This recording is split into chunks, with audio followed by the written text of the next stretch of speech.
It can't be a dearth of talent when you beat. Well, no, we lost to the NC State team with a one-legged quarterback, and we had every opportunity to win. Mhm.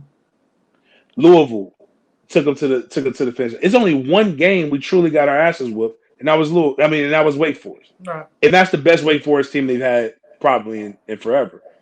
My point is that when you consistently lose those 1 point games, those one score games, there's always a coaching moment that comes into it. And I will give them the benefit of the doubt.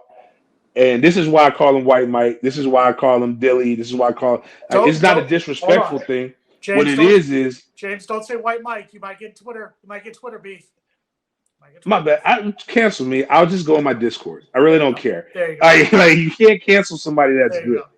My point is that I'm 37 years old. Mike's my age. Mm. Like I'm not. He's not. Like that's why people are like, oh, he's Bobby-esque. Like stop. Let my man's grave get cold before you start making these comparisons. He can be. I think I like when he talks. I think he has the charisma. I think he could do something. But I think people have given him something that he hasn't earned. And if you talk to him consistently and you actually listen to what he says in these press conferences and you don't listen with these headphones that make everything seem so glowing and you're waiting for, he says, let me earn the respect. We have to go out and take it from people. And I think Mike just is close, but he hasn't. Because in a down ACC year, all these should have been, could have been, are missed opportunities. Because imagine if the would have beens, you just handle business against Jacksonville State like you should have.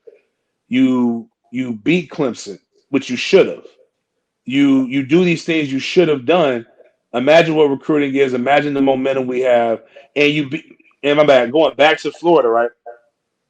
Because this is what I can't accept, no matter what. And I saw Irish Fell, who have the utmost respect, try to justify this. They had 7 coaches, man. Really 6, because one, the most useless position coach on the football field is the running backs coach. But the running backs coach was the head coach.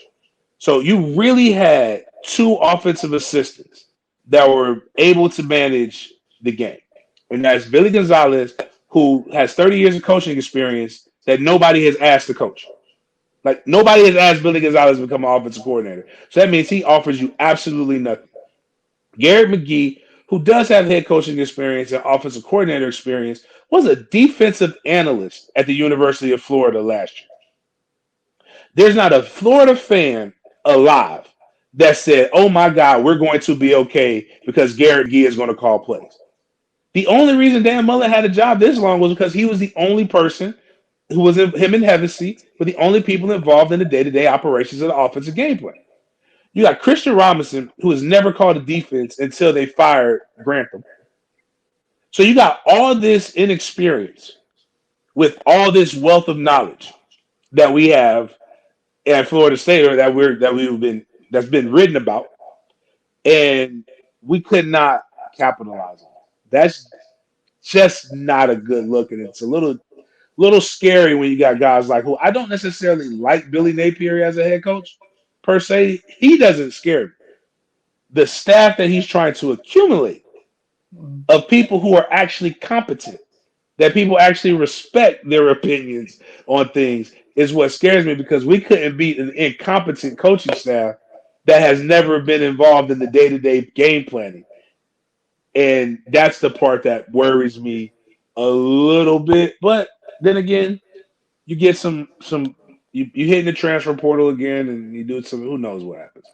Let me, before we get to Mark real quick, just addressing what I was saying. My beef with Adam Fuller is not personally against Adam Fuller. My beef is because the defense has not improved. This was not a one-time thing.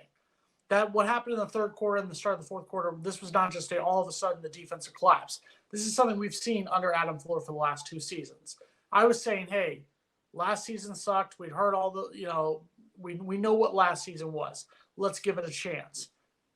And I have not seen the improvement to justify why he should stick around, especially when you have other options out there, including other options within that own defensive unit. It's a name I've talked about. I'm sorry, I'm going to say it.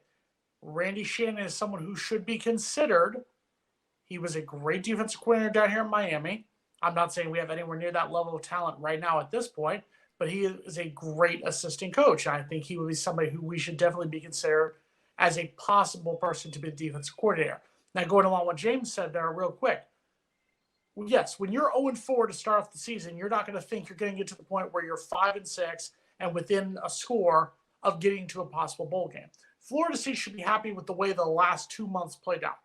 5-3 the last 2 months of the season. Great way to end the season on a positive note. That being said, this season was nothing but a disappointment. At 5-7, a losing record is disappointing to both James as a former player, to both me as an alumni and a fan, James as an alumni. That is a disappointment. And the argument can be made by people, oh, well, you were within a play of beating Florida. You were within a play of beating Notre Dame. You were within a play of beating Jacksonville State. That's true. We are 3 plays away from being an 8-4 team right now. We're also 3 plays away from being a 2-10 team because, remember, we beat Syracuse by a field goal. We beat Miami by a field goal. We beat Boston College by a field goal. So at this point, am I confident that the 2022 season is going to be this great magical season? No. Do I think Mike Norvell should be given a shot? Absolutely. But changes have to come. And James hit the nail on the head. You're losing Jermaine Johnson on the defensive side of the ball. You're going to lose several other players on the defensive side of the ball. That's where the problem's going to come in. So do you trust Adam Fuller being the leader of a defense that's going to have holes to fill, or do you need to bring somebody else in? That's the biggest question Mike Norvell has to ask himself right now. Florida State Seminoles Live, people. Every Wednesday, 6 Eastern. We got Big Game James here. So ask your questions. Big Game's here. He's back. We thought we lost him for a while, James. We thought we lost you. Seriously. You know you get the invite every week, right? Yeah, I get it. I just, man, listen, let me tell you this. When you're in the hospital for 10 days and you ain't made no money, like, it doesn't sound like a lot, but that's a long time. And then I wasn't 100% for a while. So when I got the opportunity to make some bread, I had to go. Right. I was like, I worked 7 days a week all the way up until last week. This is the first week I've kind of had a little bit of downtime. Just admit it. You didn't want to talk about the Jacksonville State game. Just be honest with us here. We're all friends and family. You just didn't want to I definitely didn't. I was living. Absolutely. I'm still upset about that. I took my son to that game. Why? Like, that's what hurt the most. And like that's the only game he went to this year. And I'm thinking it's going to be a blowout. It's going to be great. We'll go back in the locker room after the game, man. He knew something. He predicted it. He's like, Dad, watch something happen. Mm-hmm. And I'm like, geez, the kid called it. But he still loves Florida State. He got a chance to see all the cool stuff. But again, he understands the standard. Like, I don't coach to lose anything. Like, even his I-9 team, we play all 10 of our kids, but the goal for every defensive series is to stop the offense, and the goal for every offensive series is to score. When we don't score, we run in practice. When we don't stop them every series, we run in practice. The goal is to go out and raise demons on the football field. And I think I don't raise losers. I wasn't raised to be a loser. Losing is not acceptable. You can lose, but you'll learn from it and you'll pay punishment. Because as I've told people, I think his name's Kelvin. He's with Chop Chat. And he brought up